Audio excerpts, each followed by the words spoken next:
জাতির পিতা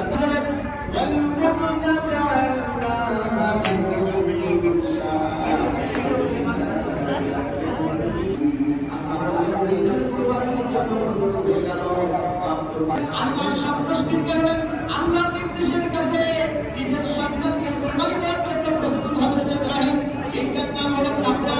আল্লাহ